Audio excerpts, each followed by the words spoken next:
मंडळी, आपण देशाच्या स्वातंत्र्याच्या 75वीत प्रवेश केलाय. पण या 75 वर्षात महाराष्ट्राचा एकही नेता देशाचा पंतप्रधान झाला नाही. यशवंतराव चव्हाण यांच्यापासून ते अगदी आत्ता देवेंद्र फडणवीस यांच्यापर्यंत महाराष्ट्राला फक्त पंतप्रधान पदाची आशा दाखवली गेली आहे आणि महाराष्ट्राच्या वाट्याला फक्त आशाच राहिली आहे. आता पुन्हा एकदा गेल्या काही दिवसांपासून महाराष्ट्राचे मुख्यमंत्री असणारे देवेंद्र फडणवीस देशाचे पंतप्रधान होणार का, अशी चर्चा राजकीय वर्तुळात तसेच माध्यमांमध्ये होताना दिसत आहे.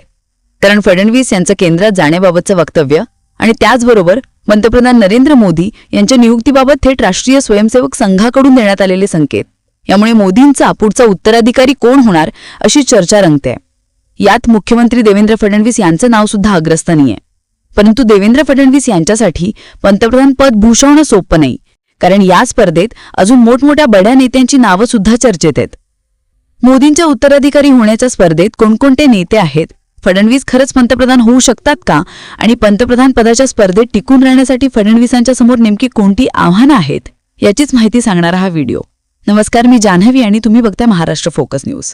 तर काय मंडळी, सगळ्यात पहिल्यांदा आपण देवेंद्र फडणवीस खरंच पंतप्रधान होऊ शकतात का याची काही कारणं पाहूयात.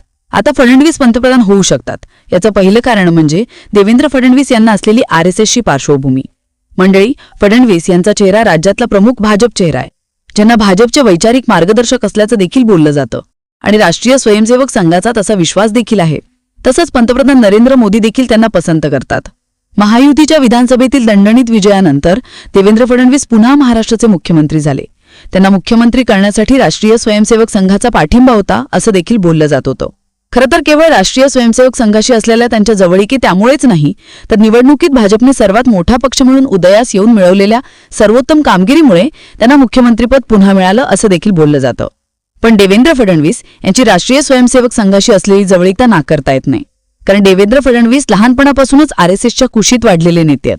त्यामुळे लहानपणापासूनच देवेंद्र फडणवीस यांची नाळ RSS सोबत जोडली गेली आहे. त्यात RSSचे मुख्यालय नागपूरमध्ये असल्यामुळे आणि देवेंद्र फडणवीसांचा जन्म सुद्धा नागपूरमध्ये झाल्यामुळे फडणवीसांना पंतप्रधान पदासाठी RSSचा पाठिंबा मिळण्याची शक्यता वाढते. आणि काही राजकीय विश्लेषकांच्या मते वाजपेयींचा पंतप्रधान ठरवत असताना अंतिम निर्णय RSSचा असतो असं देखील बोललं जातं. यानंतर आता दुसरं कारण म्हणजे फडणवीसांची संकटमोचक म्हणून असलेली ओळख. मंडळी, मागील काही वर्षांपासून राज्यातलं राजकारण हे फोडाफोडीचं राजकारण म्हणून उदयास आलंय. त्यामुळे कधी कोणता पक्ष फुटेल आणि कधी कोणता पक्ष सत्तेत येईल हे सांगणं कठीण झालंय.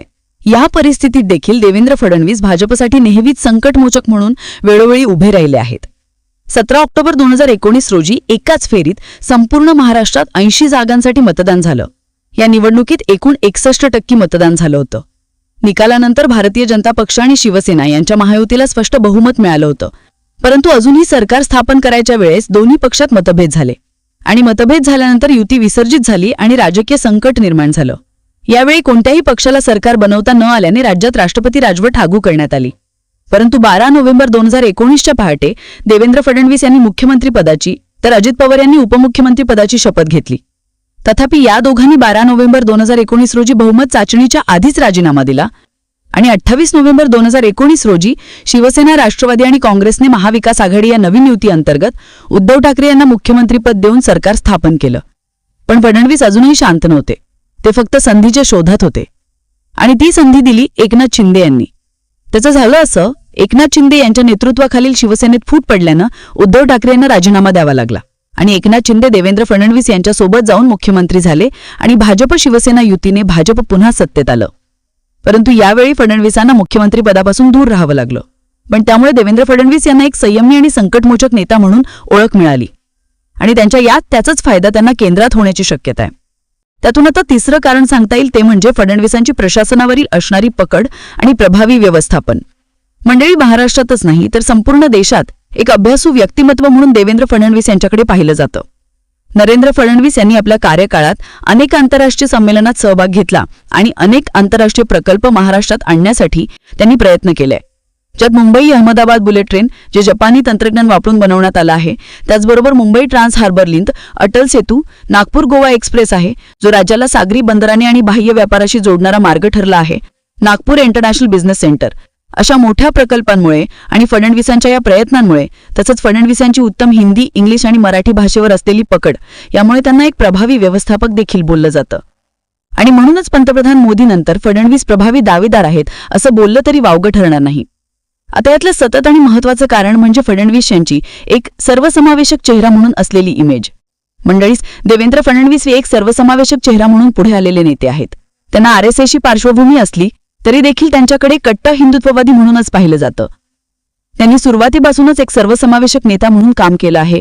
त्यामुळे कट्टर हिंदुत्वाला विरोध करणारा राष्ट्रवादीचे अजित पवार असतील किंवा बिहारचे नितीश कुमार असतील, हे मित्रपक्ष सुद्धा फडणवीसांना पंतप्रधान म्हणून पसंती देऊ शकतात.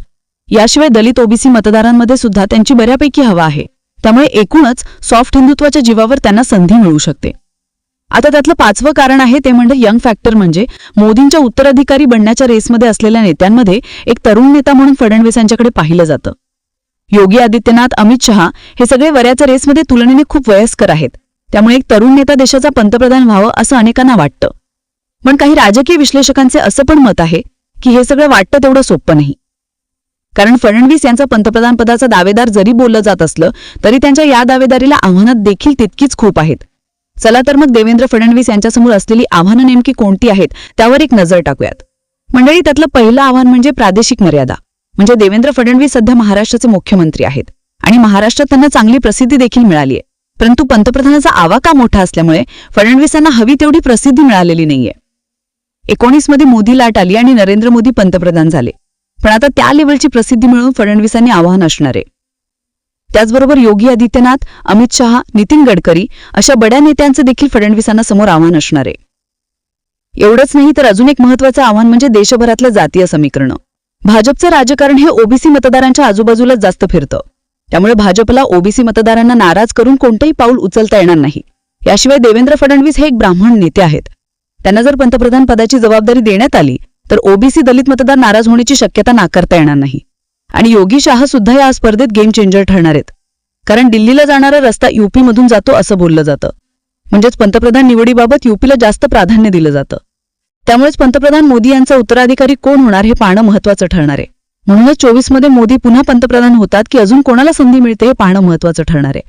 पण तुम्हाला काय वाटतं, देवेंद्र फडणवीस देशाचे पंतप्रधान झाले पाहिजेत का? आणि तुम्हाला मोदींचा उत्तराधिकारी म्हणून कोणता चेहरा बघायला आवडेल? तुमचं मत आणि प्रतिक्रिया आम्हाला कॉमेंट बॉक्समध्ये नक्की सांगा. अशाच राजकीय घडामोडी विस्ताराने पाहण्यासाठी महाराष्ट्र फोकस न्यूजला सबस्क्राईब करायला अजिबात विसरू नका. धन्यवाद.